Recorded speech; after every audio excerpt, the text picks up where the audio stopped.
Thank you, Mr. Chair, Ranking Member Cole, and the members of this committee. As I've said before, the greatest threat to our nation's election system is actually partisanship. During our committee markup of H.R. 2722 last week, we considered numerous amendments offered by the Committee on House Administration Republicans, and not one received a yes vote from the Democratic members of the committee.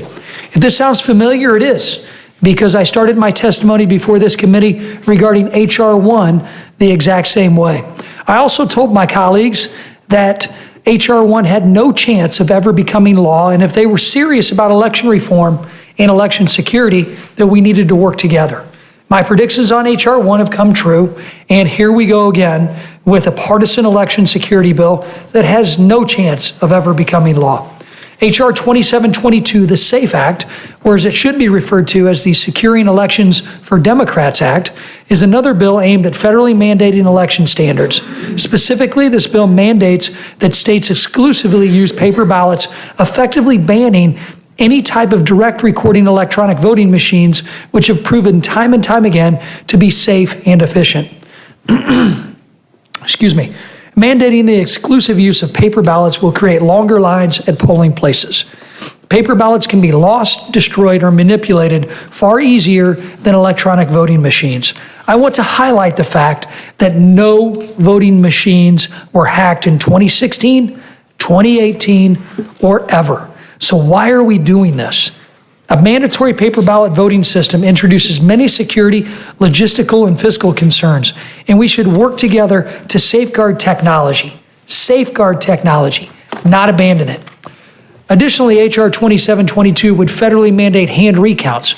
Manual hand recounts of paper ballots will result in longer, drawn-out elections that would be unnecessarily expensive. Furthermore, the majority's bill contains irresponsible funding commitments. The funding of elections is the primary responsibility of the states. Democrats are blindly committing $1.3 billion over 10 years with zero match requirements for any of this funding. We don't do that with many transportation projects. We don't do it with a lot of other projects, even DHS projects in other areas. We ought to make sure that locals plan to save our tax dollars, and let's let our tax dollars go further. Congress has a responsibility to be good stewards of taxpayer dollars, and funds should be based on need, not a guess of what might be needed a decade down the road. I want the record to be clear. Many of the provisions in H.R. 2722, the Securing Elections for Democrats Act, are inconsistent with what we have heard from the National Associations of Secretary of State, the Election Assistance Commission, and the Chief Technologist at the Center for Democracy and Technology. The majority is ignoring what the experts in election administration are asking for. I also want the record to be clear that there is bipartisan agreement, as Chairperson Lofgren said, on many of these issues. For example, a paper record verifiable by the voter and auditable is a good thing, but we don't have to revert back to paper ballots and hanging chads in order to achieve that. There's also agreement that Congress does play a role in assisting with the resources to help states secure elections. Last Congress, $380 million in a bipartisan fashion was appropriated to the states. There's also agreement that risk-limiting audits are helpful. There is a role for Congress to play in election security. That's why I've introduced H.R. 3412, the Election Security Assistance Act, which provides $380 million in federal grants to states to update their aging and at-risk election infrastructure, while requiring a 25% match from the states.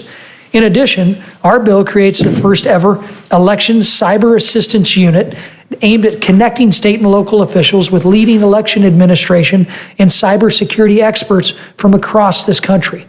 Our bill also empowers state officials by providing top secret clearances to election officials to better facilitate the sharing of information and requiring the Department of Homeland Security to notify state election officials of cyber attacks and any foreign threats within the state.